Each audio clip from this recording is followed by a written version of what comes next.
Level 1. The applicant. You're sitting at your kitchen table at 11:47 p.m. The FBI jobs portal is open on your screen, usajobs.gov. The application is 47 pages long. You've been filling it out for 3 weeks. The requirements are specific. You need a bachelor's degree, any field. You need at least 3 years of work experience. You must be a U.S. citizen. You must be between 23 and 36 years old at the time of appointment. Your vision must be correctable to 20/20. You cannot have used marijuana in the last 3 years. You cannot have used any other illegal drug in the last 10. You submit the application and wait. The FBI receives over 50,000 applications per year. They hire roughly 800 new agents. That's a 1.6% acceptance rate, harder to get into than Harvard. 4 months pass. Then an email arrives. You've been selected for Phase 1 test, a written exam covering logic, situational judgment, and behavioral competencies. You study for 2 weeks. You take the test at a federal building downtown. Fluorescent lights, plastic chairs, a proctor who hasn't smiled since 2003. You pass. Now comes Phase 2, an in-person interview at a field office. You dress in a dark suit. You polish your shoes. You rehearse your answers. You walk through metal detectors into a building that feels like it was designed to make you uncomfortable, because it was. A special agent sits across from you. He has the kind of face that doesn't react to anything. He asks why you want to join the FBI. You give your prepared answer. He nods. Then the real questions begin. Tell me about the DUI you got in 2018. You didn't think they'd know. They know everything. They have already spoken to your college roommate, your last 3 employers, your ex-girlfriend from 7 years ago, your high school football coach. They've reviewed your complete financial history, every social media post you've ever made, including the ones you deleted, and your driving record from every state you've lived in. Then comes the polygraph. You enter a windowless room with no windows and a single chair. Sensors are attached to your chest, your abdomen, your fingertips. The examiner speaks in a flat, neutral voice. He asks about your drug use, your finances, your sexual history, whether you've ever committed a crime you weren't caught for. The machine measures micro-responses in your body, your breathing patterns, your blood pressure, your galvanic skin response. You cannot hide from it. Many people fail here, not because they're criminals, because they're human. 6 weeks later, the letter arrives. You've been selected for new agent training. Report to Quantico, Virginia. Your start date is in 8 weeks. Your salary during training will be $51,921. Your life just changed forever. You don't know how much yet. Level 2, the trainee. The FBI Academy, 547 acres inside Marine Corps Base Quantico. 20 weeks. This is your entire world. 800 hours of instruction, federal law, constitutional protections, interrogation psychology, surveillance methods, report writing, courtroom testimony. You run a 6.1-mile obstacle course in 28-degree mornings before sunrise.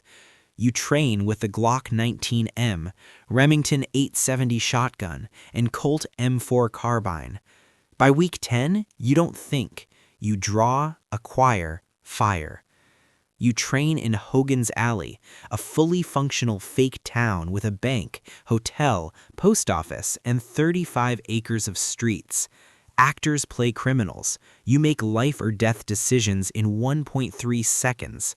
Everything is recorded. Everything is scored. Approximately 20% of trainees don't finish. On a Friday in December, you graduate. You raise your right hand and swear to defend the Constitution. You are now Special Agent. Level 3, the Special Agent. First posting, Omaha, Nebraska. 47 agents. You cover federal crimes across an entire state. For 2 years, you make 0 independent decisions. You carry evidence bags. You write the FD 302s. You are the FNG, and everyone knows it. Your training agent tells you on a drive back from an arrest. 90% of this job is paperwork, waiting, and phone calls. 10% is what you thought this job would be. If you can't live with that, get out now. You don't get out, but you understand why 40% of agents quietly request transfers out of fieldwork within their first 3 years. Level 4, the Senior Special Agent. 5 years in, you finally know what you're doing. That's when they give you the cases that can actually kill you. An armored vehicle robbery crew, 4 men, 9 months, $1.2 million stolen, 2 guards beaten, 1 with permanent hearing loss. You watch 312 hours of surveillance footage. You spot their patterns, you cross-reference with national databases and find matching cases in Ohio. A partial fingerprint leads you to Raymond Garza, 44, former military police, dishonorably discharged. 22 days of physical surveillance, a Title III wiretap, 847 phone calls monitored, then you hear them planning the next job. 8 agents, 3 vehicles, perfect timing. FBI, don't move. No shots fired, $340,000 recovered, 3 modified AR-15s. Garza gets 31 years. You remember why you took this job.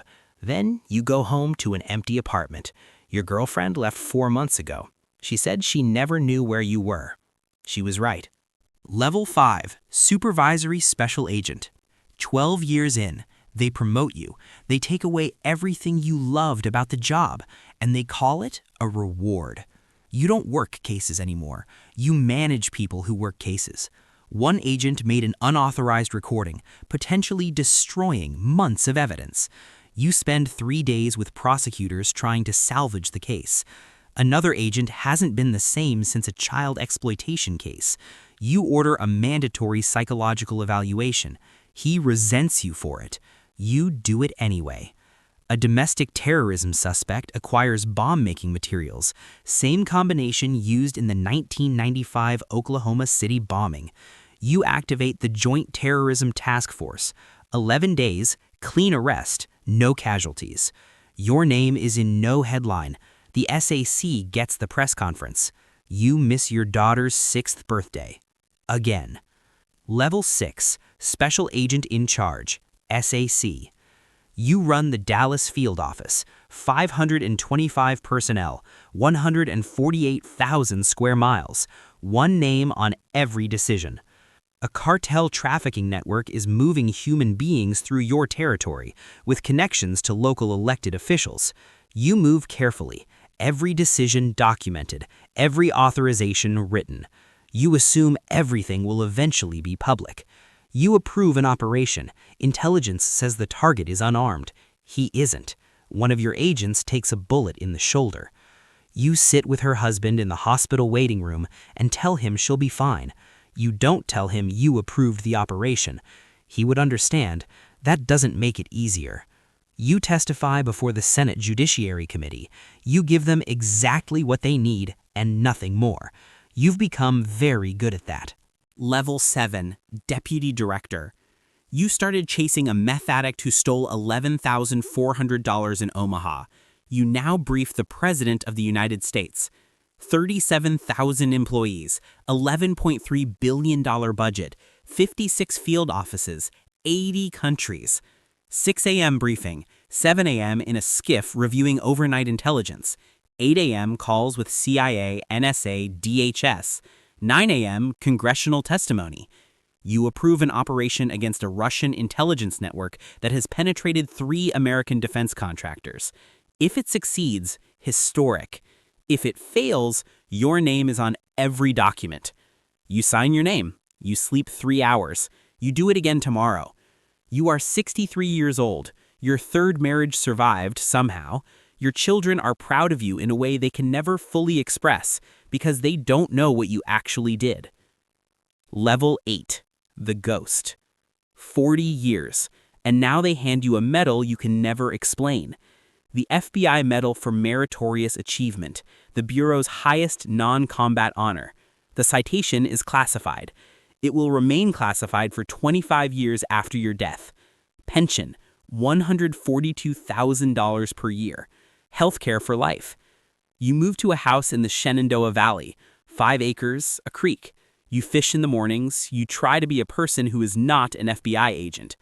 It doesn't fully work.